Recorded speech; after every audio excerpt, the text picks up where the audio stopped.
Assalamualaikum warahmatullahi wabarakatuh. Jangan lupa tonton terus Hi Guys Official, subscribe, like, share, and comment. Berkah selalu. Assalamualaikum warahmatullahi wabarakatuh. Pertanyaan saya Ustadz, jadi pengusaha ini sebenarnya erat kaitannya dengan permodalan kan? Dan permodalan ini sangat erat kaitannya dengan riba tadi. Bagaimana kita pengusaha yang memang sudah paham akan bahaya riba, apakah ada posisi juga kadang sedekah juga jalan terus, di posisi lain riba kita ini masih jalan terus Ustadz. Bagaimana solusi terhadap itu Ustadz? Kemudian yang kedua adalah solusi terkait permodalan ini. Kadang memang susah mencari solusi yang cepat selain dari riba ini Ustadz. Itu saja mungkin, terima kasih. Wassalamualaikum warahmatullahi wabarakatuh. Waalaikumsalam warahmatullahi wabarakatuh. Langsung jawab baik kita Ustadz ya. Nah, ya. Baik, kita persilahkan Ustaz. Ada sebagian orang menganggap dia lakukan perbuatan haram nanti bisa ditebus dengan sodakoh.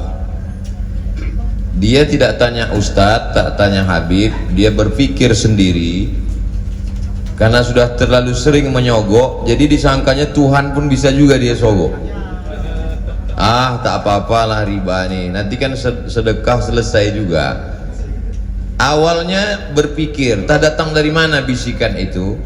Lama-lama menjadi kebiasaan, lama-lama menjadi terpatri dalam pikiran, akhirnya sampai mati. Inilah yang disebut wa yahsabuna annahum yuhsinuna sun'a. Mereka menyangka berbuat baik. Wa anfiqu, bersedekahlah, min thayyibat, yang baik-baik. Yang tak baik tak diterima Allah. Innallaha thayyibun, Allah maha baik. La yaqbalu illa thayyiban, Allah tidak menerima kecuali yang baik-baik saja. Makanya dalam masalah harta pertanyaannya dua. Kalau dalam masalah ilmu pertanyaannya pertama, sudahkah kau amalkan? Satu cuma. Kalau masalah umur pertanyaannya cuma satu, kemana kau habiskan? Tapi kalau masalah harta pertanyaannya dua. Min ainaktasabahu, dapatnya dari mana? Wa fima anfaqahu, dipakai kemana? Dipakainya betul untuk sedekah, bangun masjid, tapi dapatnya dari mana? Jadi ibarat tali, dia pangkalnya mesti benar, ujungnya juga mesti benar. Ini dalam masalah harta. Disitulah banyak orang tertipu, dimainkan oleh setan. Tidak ada alasan sekarang ada bank syariah, tapi bank syariah ini kejam Pak Ustadz. Sekejam-kejamnya Ibu Tiri lebih kejam bank syariah. Banyak orang yang bicara begitu kepada saya. Jadi kalau bank syariah diserang dari berbagai sisi, dari dalam sendiri pun ada mengeluarkan tidak syariahnya bank syariah. Akhirnya umat Islam menjadi bingung, akhirnya kembali kepada riba. Ini adalah bagian dari ujian di dalam hijrah. Sebelum hijrah kata setan, jangan hijrah, jangan ngaji, jangan tobat. Setelah tobat di dalam pun kita digoncang terus sampai mati. Mudah-mudahan sahabat-sahabat Ikmi istiqomah insyaallah. Yakinkan diri, kuatkan, berjihad di dalam. Ada namanya mudharabah, ada namanya murabahah, ada namanya wakalah, ada namanya kafalah, macam-macam program yang ada di dalam, pakailah. Kalau sudah ada fatwa dari DSN, Dewan Syariah Nasional, maka jalankanlah. Sesungguhnya di dalam Dewan Syariah Nasional itu terdiri dari para ulama yang sudah berkecimpung luar biasa, dari pakar-pakar ekonomi.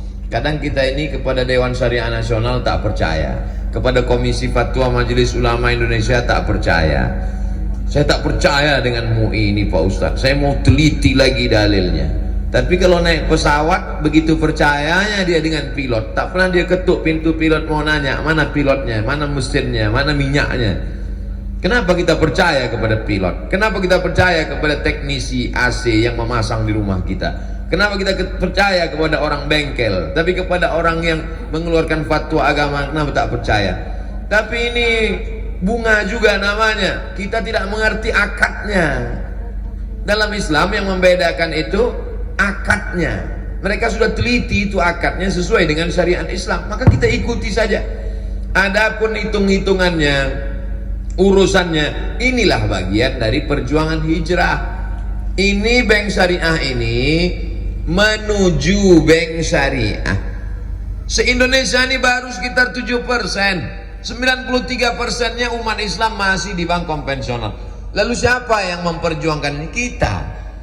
Bank syariah ini sama seperti memegang bara api. Kalau kita lemparkan, dia mati, padam. Kalau kita tinggalkan ini, sampai hari kiamat kita tidak akan pernah keluar dari riba. Tapi kalau kita ikut memperjuangkannya, saya melalui tausiah, melalui ceramah, melalui penyuluhan, sahabat-sahabat di bidang usaha langsung menggelutinya, maka kita insya Allah masuk dari bagian yang memperjuangkan bangsa ini keluar dari lilitan riba insya Allah.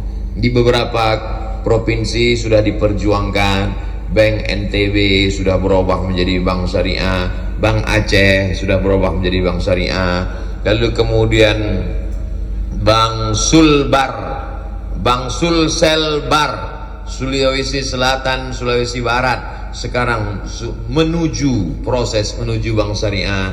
Lalu kemudian dua lagi yang menuju proses, Bank Nagari Sumatera Barat dan Bank Riau Kepri. Mudah-mudahan nanti pada akhirnya semua berubah menjadi bank syariah dan kita bagian dari perjuangan itu. Jadi agak bersusah-susah sikit, agak bersulit-sulit sikit, karena orang sebelum kita tidak berjuang. Jadi kita mesti perjuangan. Jadi perjuangan yang dilakukan oleh pendiri-pendiri kota-kota se-Indonesia ini dulu, itu menginspirasi HIPMI hendaknya di masa akan datang. Kenapa kota-kota di Indonesia ini dulu bangkit turun rahmat Allah? Karena didirikan oleh orang yang cinta masjid dan cinta Islam. Pergilah ke Pontianak. Apa yang kita lihat di pinggir sungai, apa nama sungai Pontianak? Kapuas. Masjid yang didirikan oleh Habib Abdurrahman Al-Gadri. Jadi yang membangun kota itu adalah Habib, dibangun oleh keturunan Nabi yang sekaligus ulama, tiga-tiga ada dalam dirinya. Perjuangan melalui ilmu, perjuangan melalui harta, perjuangan melalui politik. Insya Allah tiga-tiga ini ada di HIPMI ke depan. Melalui ilmu karena HIPMI ngaji dan punya pesantren. Melalui politik, insya Allah orang HIPMI juga berjuang melalui mencaleg menjadi calon di 2024, amin. Dan melalui ekonomi. Jadi apa yang kita lakukan ini adalah mengembalikan lagi perjuangan orang muslim di Nusantara membangun. Kota itu dibangun oleh ulama, pencinta masjid dan bisnismen, maka turun rahmat dan barokah.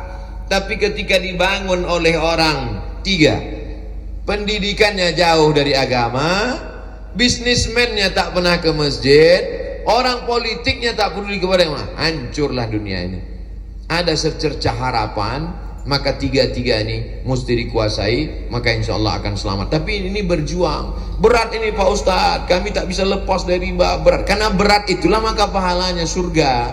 Kalau ringan itu cuman kipas angin sama rantang. Wallahu a'lam bishawab. Hai guys, official.